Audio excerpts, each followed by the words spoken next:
মা, তুমি কি ভুলে গেছো? তুমি কিন্তু আজকে আমাকে নতুন একটা গল্প শোনাইতে চেয়েছো। না মা, ভুলি নাই। তুই কি এখন গল্প শুনবি? হ্যাঁ মা, শুনবো। ঠিক আছে, আজকে একটা মজার গল্প বলবো। শোন তাহলে। এক বাঘ আর সাহসী খরগোশের গল্প। অনেক দিন আগে ঘন সবুজ এক জঙ্গলে থাকতো বিশাল এক বাঘ। সে ছিল শক্তিশালী, খুব দ্রুতগামী আর ভীষণ গর্জন করতে পারত। জঙ্গলের সব প্রাণী তাকে ভয় পেত। একদিন বাঘ গর্জন করে বলল, আমি এই জঙ্গলের সবচেয়ে শক্তিশালী প্রাণী, সবাই আমাকে সম্মান করবে। হরিণ, বানর, শিয়াল, খরগোশ সবাই মাথা নিচু করে থাকতো। কিন্তু ছোট্ট এক খরগোশ ছিল, তার নাম ছিল টুনুটুনু। টুনটুন খুব বুদ্ধিমান ছিল। সে বলল, শক্তি বড় কথা নয়, বুদ্ধিও দরকার। রাজা শুনে রেগে গেল। তুমি কি বলতে চাও? তুমি আমার চেয়ে বড়? তখন টুনটুন হাসলো, না রাজা মশাই, আমি শুধু বলছি যে সবাইকে ভালোবাসা উচিত। বাঘ রাজা তার কথা শুনল না। এক রাতে জঙ্গলে ভয়ঙ্কর ঝড় শুরু হলো। আকাশে বজ্রপাত আর দমকা হাওয়া, সাথে প্রচন্ড বৃষ্টি। সকালে সবাই দেখলো জঙ্গলের মাঝখানের বড় নদীর উপরে থাকা কাঠের সেতুটি ভেঙে গেছে। এখন কেউ আর নদী পার হতে পারবে না। কিন্তু নদীর ওপারে ছিল খাবারে ভরা ফলের বন। প্রাণীরা সবাই চিন্তায় পড়ে গেল। তখন বাঘ রাজা বলল, চিন্তা নাই, আমি শক্তিশালী, আমি সব ঠিকঠাক করে দেব, তোমাদের এ নিয়ে কোনো চিন্তা করতে হবে না। সে তখন বড় বড় গাছ টেনে আনতে লাগলো।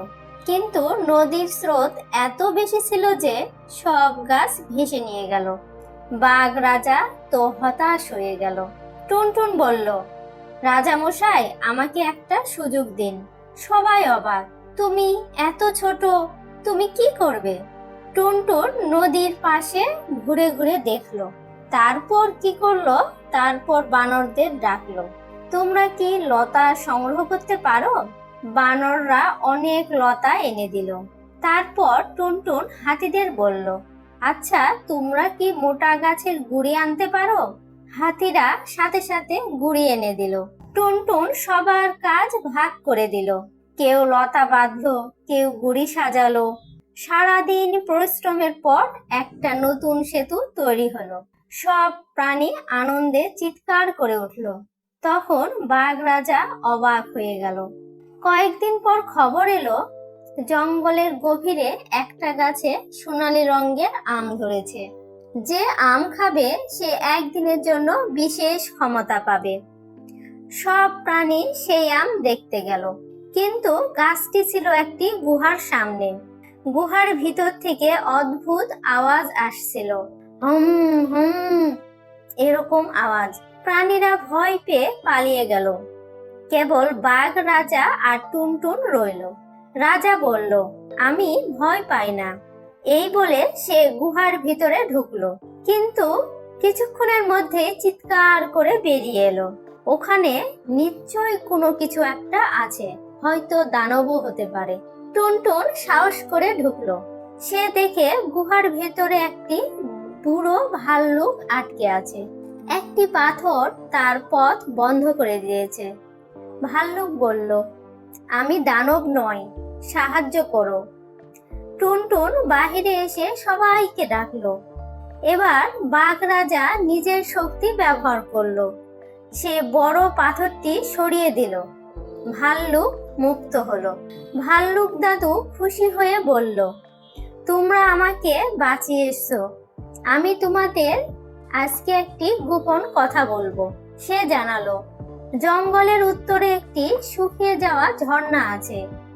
যদি ঝর্ণার আবার জল আসে, পুরো জঙ্গল আরো সুন্দর হয়ে উঠবে। বাঘ রাজা আর টুনটুন সেখানে যাত্রা শুরু করলো। তারা পাহাড়ের চূড়ায় পৌঁছালো। সেখানে দেখে বিশাল এক গাছ ঝর্ণার মুখ বন্ধ করে রেখেছে। বাঘ রাজা তার শক্তি দিয়ে গাছ ঠেলতে লাগলো, কিন্তু গাছ তো নড়ল না। টুনটুন চারপাশে ঘুরে দেখলো। সে বুঝলো গাছের শেকড় পাথরে আটকা আছে। বানরদের তখন ডাকা হলো। তারা শেকড়গুলো এক নিমিষে কেটে দিল।